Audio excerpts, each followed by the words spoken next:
नमस्कार। सधैँ झैं आज पनि म उपस्थिति भइसकेको छु।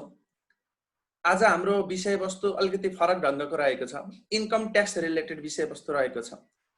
अत्याधिक मात्रामा स्टुडेन्टहरूले क्वेसन पठाएको कारणले गर्दा यो भिडियो बनाउन म जाँदैछु। हिजो मात्र न्युज च्यानलहरुमा एउटा न्युज आएको थियो।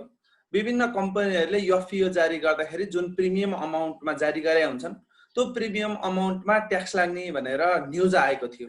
वास्तवमा त्यो न्युज के हो र त्यो न्युज कसरी आएको त्यो बारेमा हामी छलफल गर्न आज जाँदैछौँ। त्योसँग रिलेटेड आजको भिडियोमा डिस्कस हुँदैछ। आउनुस् म अब स्क्रिन शेयरमा जाँदैछु।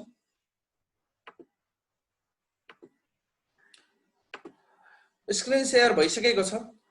मानौ XYZ भन्ने कम्पनी छ। XYZ भन्ने कम्पनीले पब्लिकबाट यहाँ छ हाम्रो स्क्रिन शेयरमा XYZ भन्ने कम्पनी छ। XYZ भन्ने कम्पनीले पब्लिकबाट शेयर इस्यु गर्यो। शेयर गर्यो 100 रुपैयाँ पार भ्यालु भएको शेयर 80 रुपैयाँ प्रिमियम राखेर 180 रुपैयाँमा शेयर लियो। शेयर बेच्यो र पैसा लियो।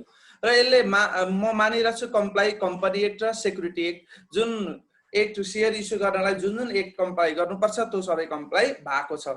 यसको जर्नलिटी यस्तो हुने भयो। बैंक अकाउन्ट डेबिट 180 रुपैयाँ पैसा आयो। टु शेयर क्यापिटल पार भ्यालु मात्र क्यापिटलमा जान्छ 100 रुपैयाँ। टु सेक्युरिटी प्रिमियम यो एक किसिमको फाइदै हो, तर यो क्यापिटल नेचरको फाइदा हो। त्यही भएर यो हामी सिधै सेक्युरिटी प्रिमियम अकाउन्टमा लान्छौँ र यसलाई हामी पीएनएल अकाउन्टको थ्रु रुट गर्दैनौँ र यसलाई सिधै ब्यालेन्स सिटमा रिजर्भ इन सरप्लस हेडिङमा लगेर 80 रुपैयाँलाई राखिन्छ। अब यो के यसरी 180 रुपैयाँ जुन प्राप्त गरेको XYZ कम्पनीको के फाइदा हो त, कमाइ हो त, इन्कम हो त, के यसमा ट्याक्स लगाउने हो त? यो 80 रुपैयाँ जुन फाइदा आछ यसमा ट्याक्स लगाउने हो त भन्दा answer no income tax attract. Income tax attract हुँदैन। नेपालको इन्कम ट्याक्समा इन्कम हुनलाई यो 4 वटा हेडिङ छन्। म यो 4 वटा हेडिङ मध्ये कुनैमा पनि पर्दैन। यो सेक्सन 7 छ इन्कम फ्रम बिजनेस। यो XYZ लिमिटेडको इन्कम फ्रम बिजनेस हैन।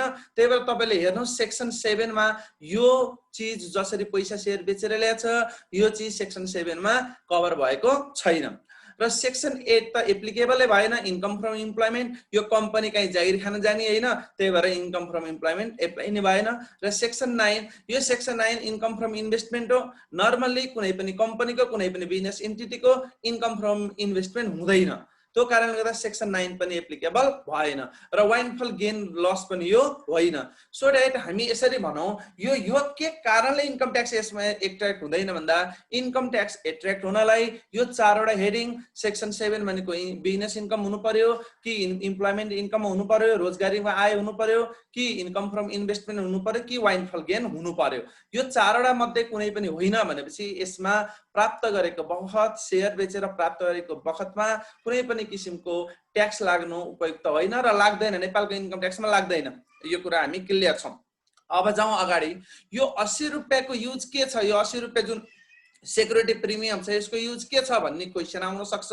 यो कम्पनीले ब्यालेन्स सिटमा रिजर्भ इन सरप्लसमा राखिरहन्छ। यसलाई के गर्न सक्छ भन्दा यसको लागि व्यवस्था सेक्सन 29 अफ कम्पनी एक्टमा गरिएको छ। नेपालको कम्पनी एक्ट को सेक्सन 29 मा यो कुरा लेखिएको छ।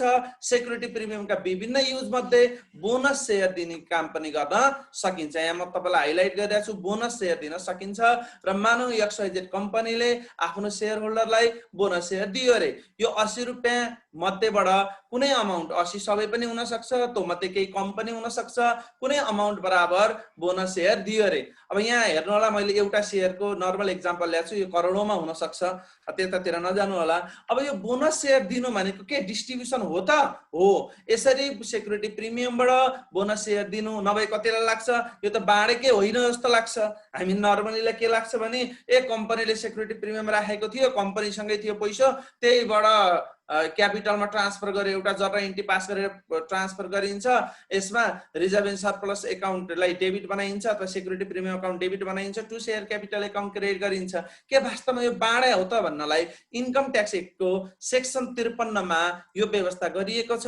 हो यो डिस्ट्रिब्युसन हो भनेर सेक्सन 53 ले यो बोनस शेयर यसरी दिएको बोनस शेयर पनि डिस्ट्रिब्युसन हो भन्ने कुरा गरिरहेको छ। र यो डिस्ट्रिब्युसन हो भने अर्को एउटा इन्कम ट्याक्स एक्टमा सेक्सन छ सेक्सन 56(3). सेक्सन 56 को सब सेक्सन 3 को इन्कम ट्याक्स एक्टमा यसरी कम्पनीले आफ्नो शेयर होल्डरलाई बोनस शेयर, केबाट बोनस शेयर, जुन सेक्युरिटी प्रिमियमको अमाउन्ट छ त्योबाट बोनस शेयर दिँदैछ भने अब यहाँ के भन्छ इन्कम ट्याक्स एक्ट को 56 सबसेक्सन 3 ले के भन्छ हेर्नु होला। In case an entity distributes a dividend to a beneficiary, beneficiary भनेको शेयर होल्डर भयो, एन्टिटी भने मानौ मैले यहाँ कम्पनी मान्ने XYZ, XYZ ले पब्लिक अथवा शेयर होल्डरलाई that is not a distribution of profit, यो प्रॉफिट को बाँडफाँड होइन रे, यो के होइन रे, तपाईले कमाएको प्रॉफिट बाँडेको होइन रे, यो के हो रे, डिस्ट्रिब्युसन त हो तर प्रॉफिट को डिस्ट्रिब्युसन होइन। The dividend shall be included in calculating the income of the entity, यो प्रॉफिट को बाँडफाँड होइन।